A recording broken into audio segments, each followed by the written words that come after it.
Dada! Sa palinda pa! Dumapa ka! Gagawa tayo ng vlog. Si Casey, pagtitripan natin.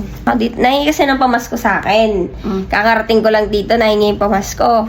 Sabi ko, sasabihin ko, hampasin ka sa puwet. Tapos pag hinampas ka sa puwet, yung pintong niya, lalabas ako yan. Tapos magagalit ka, padadapain mo. Ay, hindi na. Magagalit. Hindi yan, dali na. Magagalit, bagong taon na, magagalit pa rin. Hindi nga, sa kanya nga. Hindi naman yan nararanasan mabuntal sa puwet.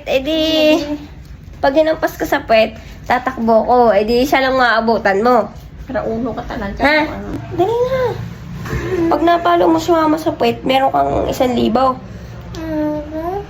Gagalit si mama sa akin. Hindi magagalit sa iyo. Gaganunin mo lang ang puwet, oh. Naintindihan mo? Bibigyan mo sa akin yan, ha? Di ba gusto mo ng pamasko? O, ayan. Pamas ko. Magalit ang mama ate. Hindi magagalit, ha? Buksan mo, buksan mo. Buksan mo. Huwag ka may. Dalawa tayong papalo sa puwet.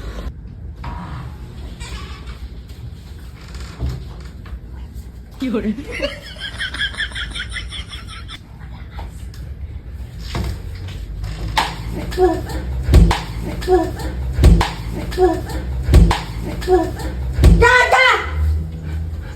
Ba't ako inapas? Nagaga ka. Sige na. Natutulog ako. Huwag niyo akong abalahin. Hindi naman ako. Anong ginawa? Ikaw nga may hawak ka Si Ate Kim kasi. Paano si Ate Kim mo inanatid sa laman? Ako. Wala akong sinuutos sa'yo. Ano? Ikaw kasi natutulog ka ha? Sabi niya kasi bibigyan niya ako 500. Ang pera pagka sinampas kita sa puwet. O, ikaw nga naghampas sa akin. Si Ate Kim may kasalanan eh. Lahat na lang alam nung natutulog ako.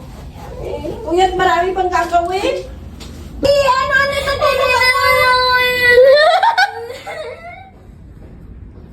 Nag-independent lang ako pag lalaba ako. Hindi naman kasi ako may kasalanan. Si Ate Kim may kasalanan eh. Tulog ako, huwag mo akong abalahin. Di ba sinasabi ko na yan? Tapos bigla mo kang hampasin. Sa palinda pa! Dumapa ka! Si Ate Kim may kasalanan. Dapa! Ayaw, mama. Ayaw mama, dapa! Si Ate Kim may kasalanan. Si Ate Kim mampasin mo. Dumapa ka, dapa! Dumapa ka! Dapa! Sino naghampas sa akin? Si Ate Kim. Ikaw yung nakita ko eh! Siya nagpa-autos eh. O, hindi ikaw nga naghampas sa akin! Hindi talaga. Joke lang, prank lang. Iyak tuloy ikaw. Huwag ka na. Joke lang.